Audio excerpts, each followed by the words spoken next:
আসসালামু আলাইকুম প্রিয় ভিউয়ার্স। কেমন আছেন? আশা করি সবাই ভালো আছেন। আমি এই মুহূর্তে আমার খালাতো ভাইয়ের একটি ফার্মে আছি। আমরা এই ফার্মের বাইরে এই যে এটাকে বলে ভেড়া, আমাদের দেশীয় ভাষায় যে ভেড়া বলে, ভেড়ার এই লোম দিয়ে আসলে অনেক জ্যাকেট তৈরি হয়। আমার খালাতো ভাইয়ের অনেকগুলো ভেড়া যেগুলো পিছনে ঘাস খাচ্ছে আপনারা দেখতেছেন। আমি এই মুহূর্তে তার ফার্মের ঢোকার চেষ্টা করছি এবং আপনাদের দেখানোর চেষ্টা করছি। দেখতে থাকুন আমার সাথে।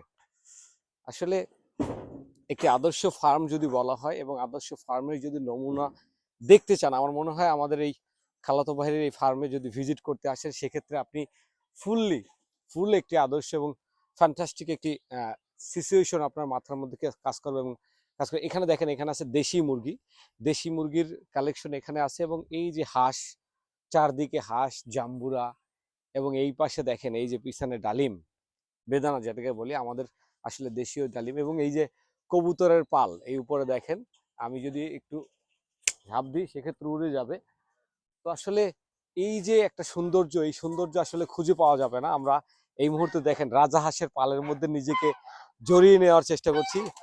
দেখেন আসলে এই যে ভালো লাগা, এই ভালো লাগা, এই যে মানে রাজাহাঁসের যে গর্জন, এই গর্জনকে আমার আসলে এতটাই ভালো লাগে, মন চায় আসলে অনেক কিছু করতে। বললাম কি, মনের অনেক চাহিদা থেকেই আসলে এই কথাগুলো বলা। এটা একটি কবুতরের ফার্ম, আপনি চিন্তা করেন এত বড় একটি কবুতর ফার্ম, এবং এই কবুতরগুলোই বাইরে উঠতেছে যেগুলো আমরা দেখতেছেন।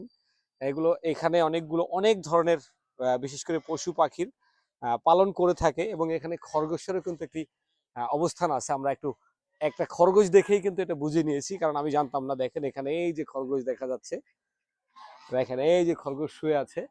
একটু আমরা কাছ থেকে দেখানোর চেষ্টা করি, খরগোশের কাছ থেকে দেখানোর চেষ্টা করো। খরগোশ আছে। তো বিষয়টা হচ্ছে আসলে ভালো লাগা, এই বিষয়টা এমন ভাবে কাজ করে যেটা আসলে আপনি চাইলেও কোনোভাবে নিজেকে দূর করতে পারবেন না। আর এই ভালো লাগা কাজ করার জন্য আপনার কঠোর একটি পরিশ্রম দরকার, এবং এরকম একটি ফার্ম যত সহজে যত সুন্দরভাবে আমরা আসলে দেখতে পারি, অতটা সুন্দরভাবে এটা পরিচর্যা করার জন্য অনেক কস্টিং এর একটা ব্যাপার আছে, অনেক পরিশ্রমের একটা ব্যাপার আছে। সবকিছু মিলিয়ে আসলে একটা খামারি হয়ে সার্থকভাবে প্রতিফলিত হওয়াটা এতটা সহজ বিষয় না। তারপরেও আমার এই ফার্মগুলো করতে খুব ভালো লাগে। আমি জানি না পারবো কিনা, তবে আমার মনের খুব ইচ্ছা আছে। অবশ্যই দোয়া করবেন আমি যেন এরকম একটি আদর্শ ফার্ম তৈরি করতে পারি, সেই অপেক্ষায় রইলাম। আসসালামু আলাইকুম, দেখা হবে নতুন কোনো ভিডিওতে।